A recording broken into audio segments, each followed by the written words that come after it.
Agitada, com votação de projetos polêmicos, a primeira semana de dezembro promete acirrar ainda mais a crise entre governo e Congresso. Confira com Matheus Dias. O ano de 2025 foi marcado pelas frequentes disputas entre governo e Congresso, mediante a polarização política presente entre os dois poderes. O terceiro poder, o judiciário, no centro da maior parte das discussões. Em um ano marcado pelo julgamento do ex-presidente Jair Bolsonaro e outros réus da trama golpista do dia 8 de janeiro de 2023, com congressistas partindo em defesa ao ex-presidente e chegando até a fazer motim no Congresso Federal. Além disso, pautas como o projeto de lei antifacção, a taxação de bets, bancos e bilionários proposta pelo Ministério da Fazenda e a Lei Geral do Licenciamento Ambiental geraram forte oposição entre o Executivo e o Legislativo. O mais recente dos entraves foi sobre quem ocuparia a cadeira deixada por Luiz Roberto Barroso no Supremo Tribunal Federal. A opção de Lula por Jorge Messias nada agradou o presidente do Senado, Davi Alcolumbre, que tinha o nome de Rodrigo Pacheco como favorito. Dias depois da indicação de Lula, Alcolumbre anunciou a votação de projeto que estabelece aposentadoria especial para agentes de saúde, pauta que afeta diretamente os cofres públicos. Alcolumbre marcou a análise do nome de Jorge Messias para o dia 10 de dezembro, tempo extremamente curto para arquitetar alianças na visão do Planalto. Na Câmara dos Deputados, o presidente Hugo Motta acumula atritos com a bancada do PT desde a derrubada do decreto que aumentou o imposto sobre transações financeiras, com retaliação vinda do governo federal na visão de Motta, com a resistência e a demora na liberação de emendas parlamentares, tema que tem pressionado a relação dele com líderes do Centrão e do PL. O claro sinal de desgaste, que de um lado tem Motta e Alcolumbre, e do outro o presidente Lula e toda a bancada do PT, ficou evidente depois que os presidentes da Câmara e do Senado não compareceram à cerimônia de sanção da ampliação da faixa de isenção do imposto de renda. Para o mestre em ciência política, Cristiano Noronha, a configuração do Congresso visa exclusivamente a eleição do ano que vem, com parte dos parlamentares apoiando Tarcísio de Freitas e outra parcela apoiando Ronaldo Caiado, como candidatos à presidência em 2026. Há uma divergência, uma diferença ideológica também entre o que pensa a maioria do Congresso Nacional e o governo, né? O governo é de centro-esquerda e o Congresso é de centro-direita. Então, não existe ali uma afinidade em relação a essa agenda. Então, a combinação disso, obviamente, que é essa relação marcada por altos e baixos. Para Paulo Ramires, cientista político, os entraves fomentados pelo Congresso são estratégicos. Pressionar agora para depois conseguir concessões e, consequentemente, espaço no próximo governo. Eu diria que o que está acontecendo hoje é muito mais um rearranjo do ponto de vista de alianças, de articulações, visando não só a eleição do próximo ano, mas o próximo governo, que virtualmente será do presidente Lula, pelo menos é o que as pesquisas têm indicado. Então esse é o momento de pressionar para barganhar lá na frente, né? Ou seja, conseguir mais ministérios, cargos de segundo escalão, empresas estatais. Noronha cita ainda que a fuga do governo federal pelas discussões acerca de reformas administrativas inflam as disputas. Toda a nossa agenda, ela é muito baseada na questão fiscal.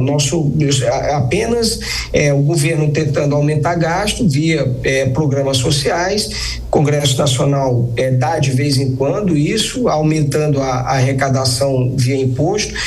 Quando se fala em fazer uma reforma administrativa, rapidamente vem, veja que o Congresso fala em começar uma discussão sobre reforma do Judiciário, já veio o presidente do Supremo Tribunal Federal dizendo, olha, não vamos aceitar intromissão. A grande dúvida agora é saber a extensão dessa nova crise entre governo e Congresso e até que ponto isso pode influenciar na pretensão eleitoral de Lula, que deve se candidatar no ano que vem em um cenário de embate aberto contra a direita.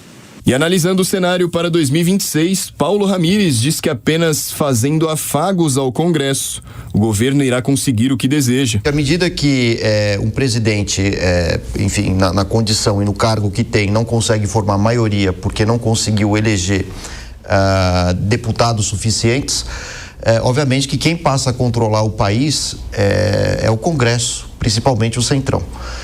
E para que a máquina pública funcione, né, a favor do governo, a ideia é chantageá-lo, né, através de ocupação de ministérios. A gente tem também outro elemento que é fundamental, que são as verbas parlamentares também.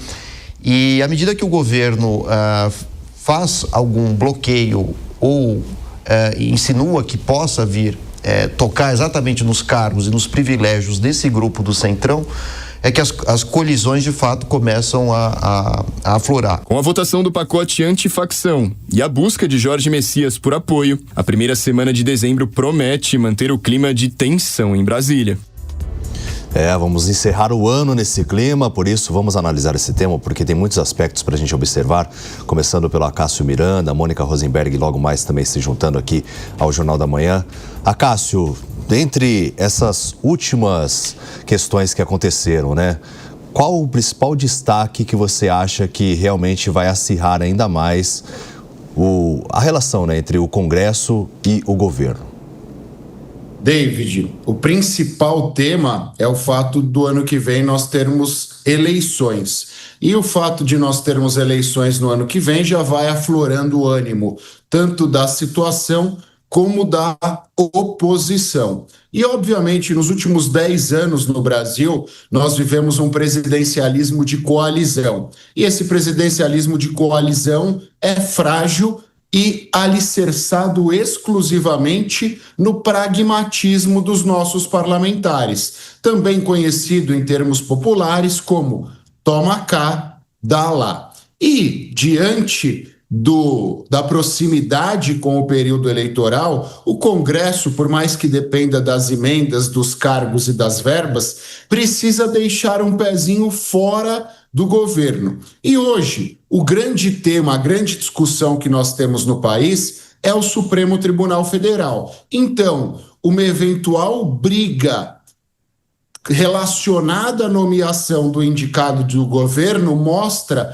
que o Congresso não está totalmente alinhado. Por isso que Davi Alcolumbre já vem dando indicativos que não aceitará com muita facilidade a indicação de Jorge Messias e talvez até, num cenário mais distante, porém não impossível, o Senado dá indicativos que pela primeira vez na história rejeitará o indicado do governo federal. Então, todo este contexto é a confusão relacionada à proximidade com o período eleitoral. Óbvio que o governo está agindo, óbvio que o governo está intervindo, óbvio que o governo já se prontificou a abrir os cofres para as emendas de Natal, mas fato é que essa discussão, respondendo à sua pergunta, sobre a indicação de Jorge Messias, trará grandes emoções à situação, ao Congresso Nacional e a nós que acompanhamos isso com uma certa distância. Pois é, Mônica Rosenberg com a gente também nessa edição do Jornal da Manhã de domingo, nos estúdios aqui da Jovem Pan, inclusive. Mônica, bom dia para você. A indicação de Jorge Messias ao STF tem gerado muito burburinho, não tem dado consenso ali entre governo e Congresso. Essa disputa vai continuar acirrada até o final desse ano e tem expectativa também da sabatina dele, se vai ser sabatinado ou não. Paula, bom dia, David, bom dia a você que acompanha a Jovem Pan neste domingo ensolarado.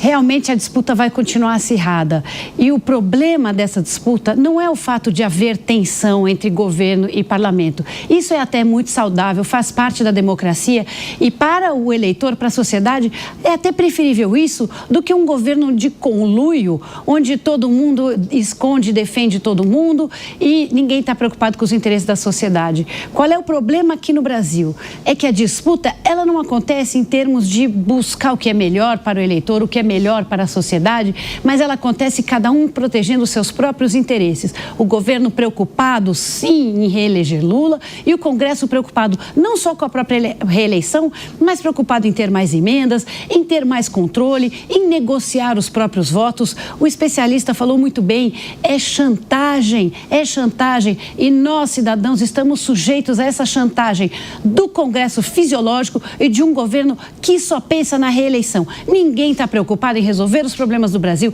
em resolver os problemas da segurança e em atender melhor aquele que paga os salários deles, que são os pagadores de impostos.